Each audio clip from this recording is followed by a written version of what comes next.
ഗർഭപാത്രത്തിൻ്റെ സുഖശീതളിമയിൽ ചുരുണ്ടുകൂടി അവൻ കിടന്നു. വയറിൽ ഫിറ്റ് ചെയ്ത ട്യൂബിലൂടെ ഭക്ഷണവും വെള്ളവും യഥേഷ്ടം അവന് ലഭിച്ചുകൊണ്ടിരുന്നു. ക്രമേണ അവൻ കേൾക്കാൻ തുടങ്ങി. താൻ കിടക്കുന്ന കൂടിനകത്ത് കിടന്ന് പുറത്തുള്ള ശബ്ദങ്ങൾക്ക് അവൻ കാതോർത്തു. പിന്നെ പിന്നെ അവൻ ആ സത്യം മനസ്സിലാക്കി. താൻ കിടക്കുന്ന ഈ കൂടിന് പുറത്ത് ഒരു ലോകമുണ്ട്. പുറത്തു നിന്നുള്ള ശബ്ദങ്ങൾ അവനെ പ്രലോഭിപ്പിച്ചുകൊണ്ടിരുന്നു. പുറം ലോകം കാണാനുള്ള അതിയായ ആഗ്രഹം കാരണം അവൻ ആ കൂടിൻ്റെ ഭിത്തിയിൽ ആഞ്ഞു ചവിട്ടിക്കൊണ്ടിരുന്നു. അവനെ ചുമക്കുന്ന അമ്മയ്ക്ക് അതൊരു വേദനയും സന്തോഷവും സമം ചേർന്ന അനുഭൂതിയായിരുന്നു. ദിവസങ്ങൾ കഴിഞ്ഞപ്പോൾ അവൻ്റെ പരാക്രമങ്ങൾക്ക് ഫലമുണ്ടായി. അവൻ ഭൂമിയിൽ അവതരിച്ചു. കണ്ണു തുറന്നപ്പോൾ ചുറ്റിലും കൂടിയിരിക്കുന്ന ആൾക്കൂട്ടം കണ്ട് അവൻ ഭയന്ന് വാവിട്ട് കരഞ്ഞു. ആരോ കാതിൽ മുഴക്കിയ മധുര സംഗീതത്തിൽ ലയിച്ച് അവൻ ശാന്തനായി. പതിയെ അവൻ വളരാൻ തുടങ്ങി. അവൻ പലതും പഠിച്ചു. അവന് ഗുരുക്കന്മാർ പലതായിരുന്നു. അമ്മ, ചുറ്റിലുമുള്ള മനുഷ്യർ, ഭൂമിയിലെ മറ്റ് ജീവജാലങ്ങൾ, പ്രകൃതി.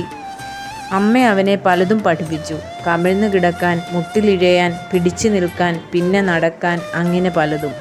ചുറ്റിലുമുള്ള മനുഷ്യരിൽ നിന്ന് അവൻ ഒരുപാട് പഠിച്ചു. ജീവജാലങ്ങളെ അവൻ സൂക്ഷ്മമായി നിരീക്ഷിച്ചു. തങ്ങളെക്കാൾ 100 ഇരട്ടി ഭാരമുള്ള ജീവികളെയും വലിച്ചുകൊണ്ടുപോകുന്ന ഉറുമ്പുകൾ ഐക്യം എന്തെന്നവനെ പഠിപ്പിച്ചു. അവർ സ്വരുക്കൂട്ടി വയ്ക്കുന്ന ധാന്യമണികൾ സമ്പാദ്യശീലത്തെ പറ്റിയുള്ള പാഠമായിരുന്നു.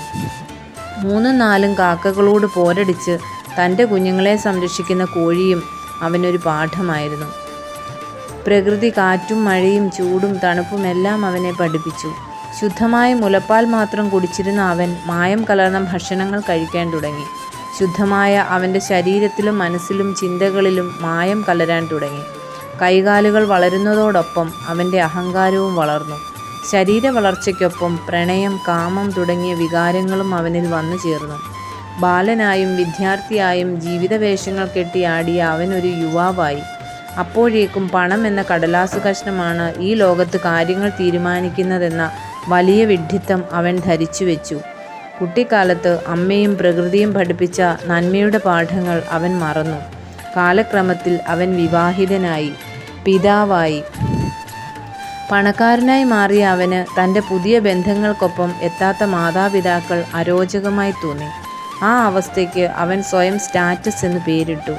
കുട്ടിക്കാലത്ത് പ്രകൃതിയെ സ്നേഹിച്ച അവൻ മലകളിടിച്ചും ജലാശയങ്ങൾ മണ്ണിട്ട് നികത്തിയും രമ്യഹർമ്മങ്ങളും ഷോപ്പിംഗ് മാളുകളും പണിതു. വിശപ്പിൻ്റെ വിളിയുമായി മുന്നിൽ വന്നു നിന്നവരെ ആട്ടിപ്പായിച്ചു.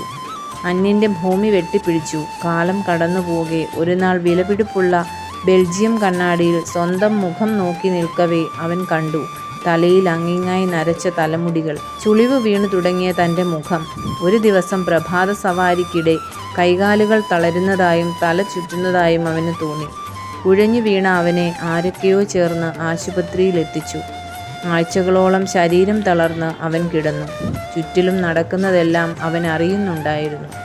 സ്വത്തിനു വേണ്ടി തമ്മിൽ കലഹിക്കുന്ന മക്കളുടെ ശബ്ദം അവൻ കേൾക്കുന്നുണ്ടായിരുന്നു. തൻ്റെ മരണം ആഗ്രഹിക്കുന്ന മുഖങ്ങൾ അവൻ കാണുന്നുണ്ടായിരുന്നു. ഒടുവിൽ തൻ്റെ ശരീരത്തിൽ നിറയ്ക്കാനുള്ള തണുപ്പുമായി മരണത്തിൻ്റെ മാലാഖ പറന്നിറങ്ങുന്നത് അവൻ കണ്ടു.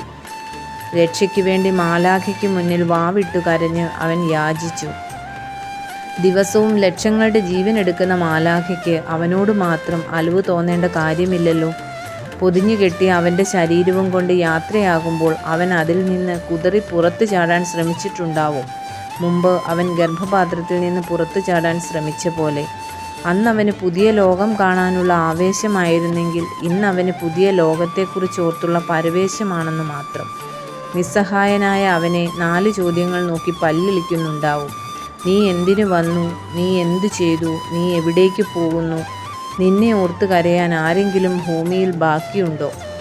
4-ാം നാൾ മണ്ണിനടിയിൽ ചീഞ്ഞളിഞ്ഞ അവൻ്റെ ശരീരം പുഴുക്കൾ തിന്നു തുടങ്ങും. പൊട്ടിയൊലിച്ച് അവനിൽ നിന്ന് ഊർന്നിറങ്ങുന്ന സത്ത മുൾച്ചെടികളും മറ്റും വളമായി വലിച്ചെടുക്കും. പുഴുക്കൾക്ക് ഭക്ഷണമായതിലൂടെ, ചെടിക്ക് വളമായതിലൂടെ മുമ്പ് പ്രകൃതിയോട് ചെയ്ത ക്രൂരതയ്ക്കുള്ള കടം അവൻ അറിയാതെ തന്നെ അവൻ വീട്ടി. മരിച്ചവർ ആരും തിരിച്ചു വന്ന് മരണത്തിൻ്റെ കഥ പറയാത്തിടത്തോളം കാലം മനുഷ്യനെന്ന അല്പപ്രാണിയുടെ അഹങ്കാരം ശമിക്കില്ല. ഈ മഹാപ്രപഞ്ചത്തിലെ ഒരു പൊട്ടുപോലെ കിടക്കുന്ന ഭൂമിയിലെ കോടിക്കണക്കിന് ജീവജാലങ്ങളിൽ ഒന്നായ മനുഷ്യരിലെ 700 കോടി മനുഷ്യരിൽ നിസ്സാരനായ ഒരാൾ മാത്രമാണ് ഞാനെന്ന് ആര് തിരിച്ചറിയുന്നുവോ അവനാണ് യഥാർത്ഥ മനുഷ്യൻ.